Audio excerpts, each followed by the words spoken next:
Hello everyone, Daniel here from the Next Issue Podcast. On today's video, we'll be doing a review for G.I. Joe #2. This is a new book from Image Skybound, part of the Energon universe. This is written by Joshua Williamson with art by Tom Reilly, Jordie Bellaire on colors, letters by Wooton. We have a plethora of covers that you'll probably be able to pick up at your comic shop.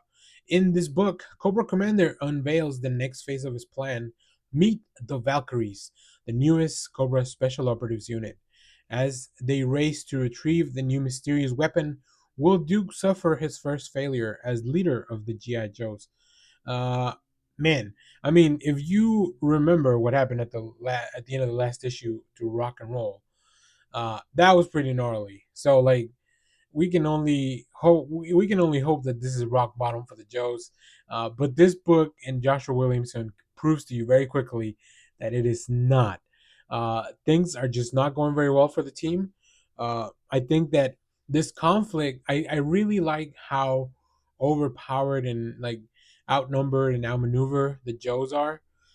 Because I don't want the team to just kind of come in and like, win immediately, right? We got to have a little bit of conflict, but it also has to feel like it makes sense. And I think with the way that Joshua Williamson's been doing Cobra Commander, I think it really works.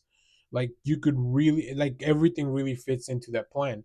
Also, when these Valkyries show up, that's a really cool inclusion to the lore of GI Joe. I don't know if that's something that's new to the comics, or something that's been around in the mythology. But it was, man, when they showed up, it was crazy, crazy town.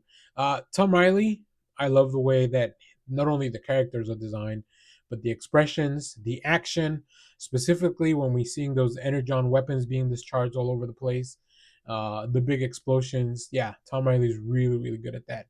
But we finally have the introduction of Risk, the newest member of the Joes. You saw him probably in the cover and in the last issue. He was kind of off on his own. So it looks like Duke is going to get a little bit of help, especially since he's a man down, at least with Rock and Roll being out of the picture. But of course, there's more twists and turns. Not all the Joes are accounted for at the end of this issue, but it's a really fun way that they let us know where everybody is. And then, of course, what does Cobra Commander want with Megatron's arm? Yeah, I'm excited. I'm really loving this series. I think the G.I. Joe world and the Energon universe is in such a fun place right now. So it's really kind of cool to see all the stuff that we saw in those 4 miniseries finally coming together, finally paying off.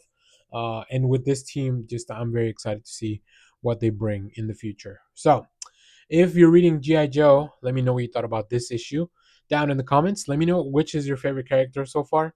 Also, if the Valkyries are something from the past mythology, you can let me know down in the comments. I've mentioned before, I'm not a real G.I. Joe person, other than like some of the live action films. I really haven't experienced much G.I. Joe, but I'm loving it here. So, especially as part of this larger Energon universe. As always, thank you for watching, everyone. Remember to share, like, subscribe, hit the bell so you know when we go live. That is most Saturdays, 10 a.m. Central Standard Time. And stay tuned. We have more comic reviews, trailer reactions, TV recaps, all that fun stuff in the channel. Thanks for watching, everyone. Bye bye.